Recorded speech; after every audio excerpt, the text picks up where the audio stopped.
Welcome again to the America First Committee. This is your host, S. Daniel Mattingly. Casually, you can call me Dan.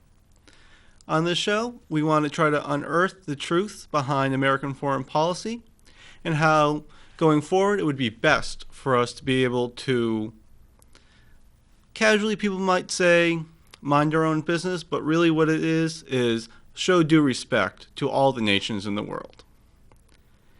And with that, we have several articles today that I have looked up and found and read, and it was quite interesting.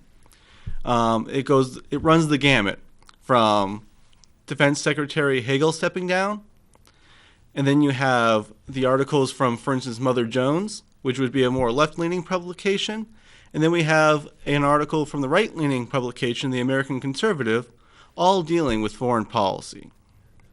And with that, I would like to start in on the New York Times article about Defense Secretary Hagel stepping down. So if we just go over to the computer, let me see.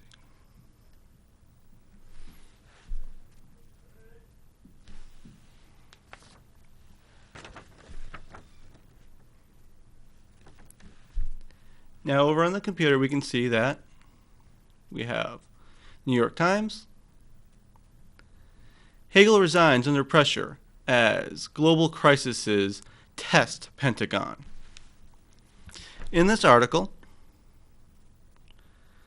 the writer writes, the officials describe Mr. Obama's decision to remove Mr. Hagel, 68, as a recognition that the threat from the Islamic State would require a different kind of skills than those Mr. Hagel was brought on to employ.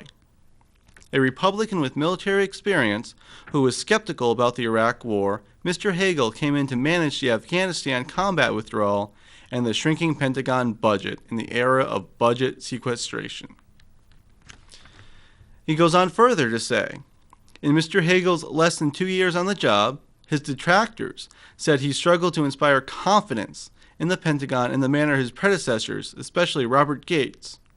But several of Mr. Obama's top advisors over the past few months have also acknowledged privately that the president did not want another high-profile defense secretary in the manner of Mr. Gates, who went on to write a memoir in his years with Mr. Obama in which he sharply criticized the president.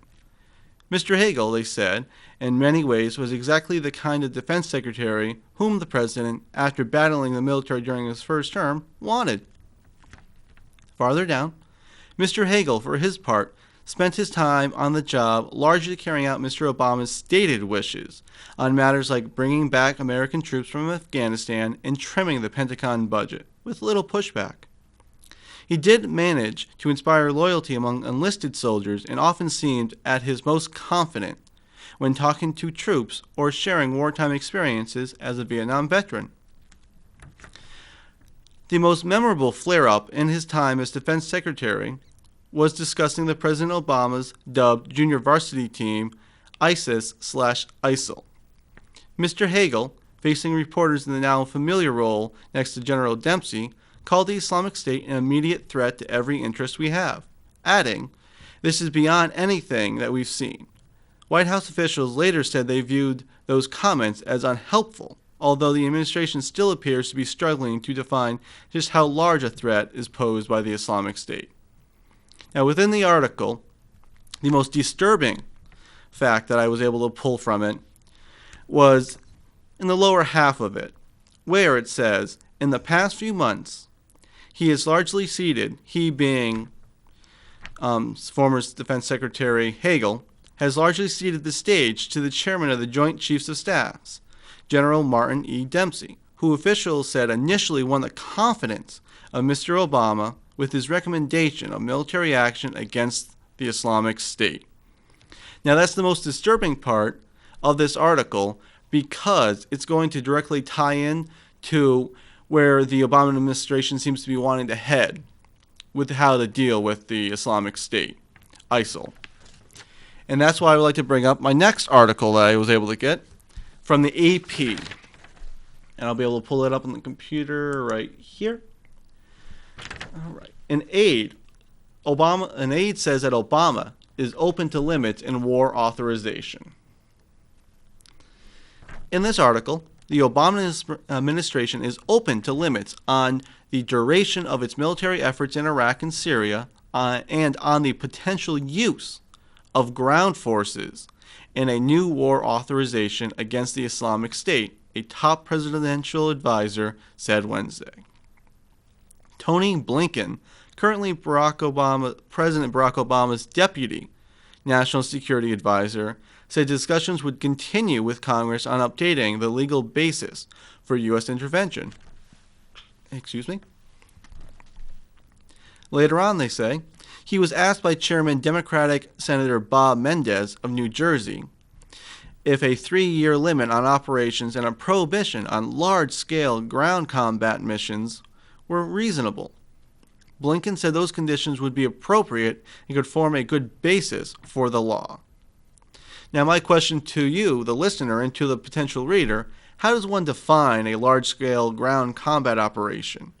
Are we aiding President Assad in Syria with this action? The leader whom President Obama has repeatedly asked to step down and has called him a vicious ruler and a dictatorial mass murderer of his own folks? But we go further into the article.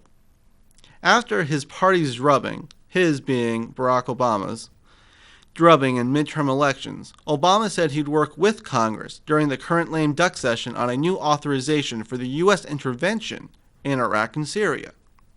It reflected that even many supportive lawmakers rejects the administration's legal justification based on a 2001 authorization to fight al-Qaeda and another year later to invade Iraq.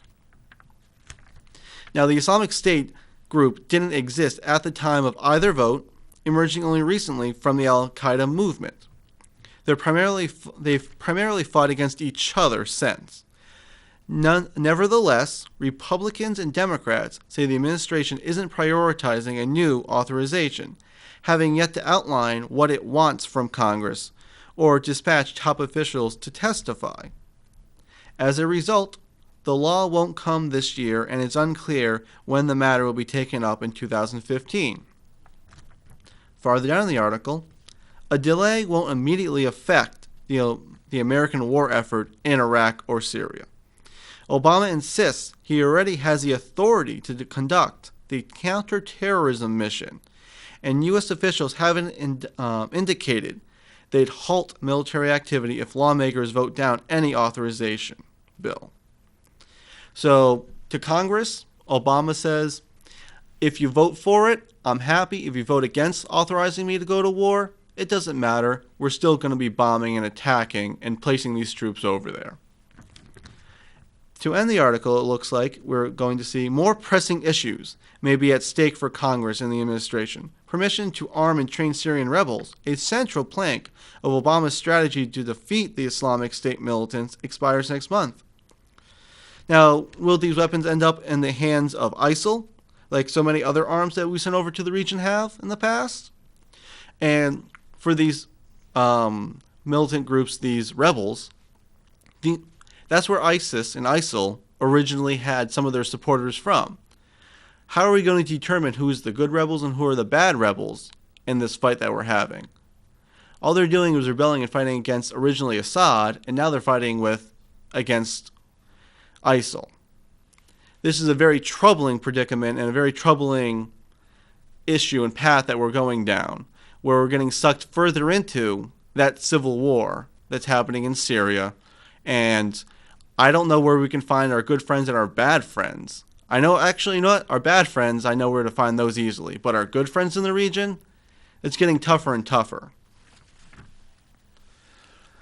To digress from that a little bit, and to get out of the Middle East, in part a little bit for this article, I would like to skip over to Mother Jones. It is a left-leaning publication, and they were able to carry this article, which says, "You may not know where Chad is, but the U.S. military has big plans for it." Now, where is Chad? Here's the map of Africa. It's the blue one. And this is picked up from TomDispatch.com, but being carried by Mother Jones indicates that it's a reputable source. It starts off with, who does, excuse me. Who does know where Chad is? The answer is simpler: the U.S. military. Recent contracting documents indicate that it's building something there. Not a huge facility, not a mini American town, but a small camp. For years now, the Pentagon has been increasing its missions there and promoting a mini basing boom that has left it with a growing collection of outposts sprouting across the northern tier of the continent. This string of camps is meant to do what more than a decade of counterterrorism efforts, including the training and equipping of local military forces and a variety of humanitarian hearts and minds missions, has failed to accomplish: transform the Trans-Sahara region in the northern and western parts of the continent into a bulwark of stability. After years of adamant claims that the U.S. military has just one lonely base in all of Africa, Camp Lemonnier, in the tiny Horn of Africa nation of Djibouti, Army documents state that it will now have base camp facilities in Chad. Nonetheless, one fact is crystal clear: the U.S. is ever more tied to Chad. This remains true despite a decade-long effort to train its military forces, only to see them bolt from one mission in the face of casualties, leave another in a huff after gunning down unarmed civilians, and engage in human rights abuses at home with utter impunity. Such an example happened when in March of this year, 2014, these forces fired on unarmed civilians in the neighboring Central African Republic in what seems to be their way of supporting one side of that country's recent civil war. Recently, the Central African Republic, CAR, shortened down to, has gone through a spat of inter-religious battling between various people within their country, and some Chadian forces went down there and shot up the place unprovoked. For the most part, the members in Chad are Muslims, and part of the group that's fighting in Central African Republic, one of the factions is the Muslim faction, and that's where they think that they were there to help support them, because they fired upon non-Muslims in this battle, in this massacre. And those are the people that we're trying to prop up and spending a lot of money to help out in Africa so that we can have better relations with not obviously the normal people. In the article, it goes further. All of this suggests yet another potential source of blowback from America's efforts in Africa, which have backfired, gone bust, or sown strife from Libya to South Sudan to the Gulf of Guinea and to Mali and beyond. Following 9/11, the U.S. launched a counterterrorism program known as the Pan-Sahel Initiative to bolster the militaries of Mali, Niger, Mauritania, and Chad. 3 years later, in 2005, the program was expanded to include Nigeria, Senegal, Morocco, Algeria, and Tunisia, and was renamed the Trans-Sahara Counterterrorism Partnership. Has the acronym of TSCTP, which is not as convenient. The idea was to turn a huge swath of Africa into a terror-resistant bulk of stability. 12 years and hundreds of millions of dollars later, the region is anything but stable, which is the breeding ground of terrorism. An unstable region breeds terrorism. With Chad, the United States finds itself more deeply involved with yet another authoritarian government and another atrocity-prone proxy force. In this, it continues a long series of mistakes, missteps, and mishaps across Africa. These include an intervention in Libya that transformed the country from an autocracy into a near-failed state status. Training efforts that produced coup leaders in Mali and Burkina Faso, American nation building that led to a failed state in South Sudan, anti-piracy measures that flopped in the Gulf of Guinea, and many fiascos of the Trans-Sahara Counterterrorism Partnership. The training of an elite Congolese unit that committed mass rapes and other atrocities problem-plagued humanitarian efforts in Djibouti and Ethiopia, and the steady rise of terror groups in U.S.-backed countries like Nigeria and Tunisia. One can easily tell that if you are looking at this region, the money and time that we've invested has not been producing the results that we need to have, which is a safer world that is not looking to us as the enemy. Instead, we are enabling and empowering these other authoritarian leaders who only incite their own people, and once they realize and understand that we are the ones that are partially backing them and partially helping it, it's not going to be a safe day for America if we keep pursuing these policies. And on that, I have another article, this time from the right-leaning The American Conservative, entitled 5 Myths That Keep America in the Middle East. Now, it is actually written by a former Army colonel and a BU, Boston University professor, by the name of Andrew Bacevich, and he is well noted within academic circles. He served his time in what others would call the real world, because he did serve in Vietnam, came home and joined academia, and he's written a long time about what's in America's best interest. And so these are the 5 myths he feels. And this article, I feel, is so well put together, again, because he's such a good writer, that I'm just going to read the entire article instead of excerpts, which is what I was doing for the other articles, just so you can get the full picture of this. And we have some empty boots there, which are often the indicators of a lost soul. He starts off. Iraq no longer exists. My young friend M, sipping a cappuccino, is deadly serious. We are sitting in a scurvy restaurant across the street from the Cathedral of St. John the Divine on Manhattan's Upper West Side. It's been years since we've last seen each other. It may be years before our paths cross again. As if to drive his point home, M repeats himself. Iraq does not exist. His is an opinion grounded in experience. As an enlisted soldier, he completed 2 Iraq tours, serving as a member of a rifle company, before and during the famous Petraeus Surge. After separating from the Army, he went on to graduate school, where he is now writing a dissertation on insurgencies.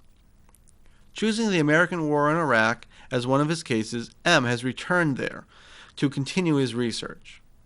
Indeed, he was heading back again that very evening. As a researcher, his perch provides him with an excellent vantage point for taking stock of the ongoing crisis, now that the Islamic State, or IS, has made it impossible for Americans to sustain the pretense that the Iraq War ever ended. Let's roll that back. Few in Washington would endorse M's assertion. Of course, inside the Beltway, policymakers, politicians, and pundits take Iraq's existence for granted. Many can even locate it on a map. They also take for granted the proposition that it is incumbent upon the United States to preserve that existence. To paraphrase Chris Hedges, for a certain group of Americans, Iraq is the cause that gives life meaning. For the military-industrial complex, it's the gift that keeps on giving. Arguably, each of these propositions once contained a modicum of truth. But when the United States invaded Iraq in 2003, and as then Secretary of State Colin Powell predicted, broke the place, any merit that previously possessed quickly dissipated. Years of effort by American occupiers intent on creating a new Iraq out of the ruins of the old produced little of value, and next to nothing that has lasted. Yet even today, in Washington, the conviction persists that trying harder might somehow turn things around. Certainly that conviction informs the renewed U.S. military intervention prompted by the rise of IS, the Islamic State. So when David Ignatius, a well-informed and normally sober columnist for the Washington Post, reflects on what the United States must do to get Iraq 3.0 right, he offers his mental checklist. In Baghdad, the U.S. should foster a cleaner, less sectarian government. To ensure security, we will have to rebuild the military. And to end internal factionalism, we are going to have to find ways to win Kurdish support and rebuild trust with the Sunnis. Ignatius does not pretend that any of this will be easy. He merely argues that it must be, and by implication, can be done. Unlike my friend M., Ignatius clings to the fantasy that Iraq is, or ought to be, politically viable, military capable, and socially cohesive. But surely this qualifies as wishful thinking. The value of M's insight, or that is, otherwise intelligent people purporting to believe in things that don't exist, can be applied well beyond American assumptions about Iraq. A similar inclination to fantasize permeates and therefore warps U.S. policies throughout much of the greater Middle East. Consider the following claim, each of which in Washington circles has attained a quasi-canonical status. And his 5 myths are: the presence of U.S. forces in the Islamic world contributes to regional stability and enhances American influence. The Persian Gulf constitutes a vital U.S. security interest. Egypt and Saudi Arabia are valued and valuable American allies. The interests of the United States and Israel align. Terrorism poses an existential threat to the United States and must be defeated. Let's examine all 5, one at a time. The presence of U.S. forces. Ever since the U.S. intervention in Lebanon culminated in the Beirut bombings of October 1983, introducing American troops into predominantly Muslim countries, has seldom contributed to stability. On more than one occasion, doing so has produced just the opposite effect. He goes on to list those other cases. His second myth, the importance of the Persian Gulf. Although the U.S. interest in the Gulf may once have qualified as vital, the changing global energy picture has rendered that view obsolete. What's probably bad news for the environment is good news in terms of creating strategic options for the United States. We have become the world's largest oil producer and the largest producer of natural gas, thereby relegating the notion from 1980 of President Carter that the Gulf was strategic to our security because of the oil that it produced then. His third myth, Arab allies. It's time to reclassify the United States' relationships with both Egypt and Saudi Arabia. Categorizing these 2 important states, Arab states, as allies is surely misleading, as neither one shares the values to which Washington professes to attach such great importance. They are both authoritarian regimes who don't allow for free elections. The fourth and very controversial myth would be that Israel is the interests of the United States and Israel align. The United States and Israel share more than a few interests in common. A commitment to a 2-state solution to the Palestinian problem does not number among them. On that issue, Washington and Tel Aviv's purposes diverge widely. In all likelihood, they're irreconcilable. For the government of Israel, viewing security concerns as paramount, an acceptable Palestinian state would be the equivalent of an Arab Bantustan, basically defenseless, enjoying limited sovereignty and possessing limited minimal economic potential. That is a reference to South Africa, and when they had created black-dominated states within the Union of South Africa, which were client states to them. It was not, as would be deemed, truly an equal status. Our fourth myth is terrorism. Terrorism, like crime and communicable diseases, will always be with us. In the face of an outbreak of it, prompt, effective action to reduce the danger permits normal life to continue. Wisdom lies in striking a balance between the actual existing threat and exertions undertaken to deal with that threat.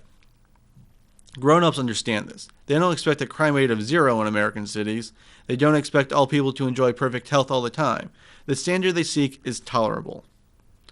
That terrorism threatens America is no doubt the case, especially when they venture into the greater Middle East. But aspirations to eliminate terrorism beyond the same category as belongs in the same category as campaigns to end illiteracy and homelessness. It's okay to aim high, but don't be surprised when the results achieved fall short. My friend M has put his finger on a problem that is much larger than he grasps. He's hoping that when he gets his degree, he lands in an academic job. It's certain he'll never find employment in our nation's capital. As a soldier-turned-scholar, M inhabits what one George W. Bush's closest associates, I believe to be Karl Rove, once derisively referred to as the reality-based community. People in Washington don't have time for reality. They're lost in the world of their own. And those are the 5 myths that keep America in the Middle East. With those articles, I would like you guys just to ruminate and have them think them over and understand that the American footprint and the American intervention overseas has not been serving our better interests in the past few decades. Since the fall of the wall in Berlin and since the Cold War ended, America's had to find a way to realign itself and understand its position in the world. Instead of looking to our past and finding out what worked back then, such as from the dawn of our republic with Thomas Jefferson, John Quincy Adams, or George Washington, instead, they tried to envision a world that was not based upon real facts, a world that imaginary thinking enabled them to try to put things together in the way they desired them to be. So going forward, we must be respectful and treat all nations as friends, because that's going to be the best way to preserve our republic. Intervening and picking winners and losers in those countries is a dangerous proposition that puts us potentially at the wrong end of a gun barrel. And with that, I would like to thank you very much for watching.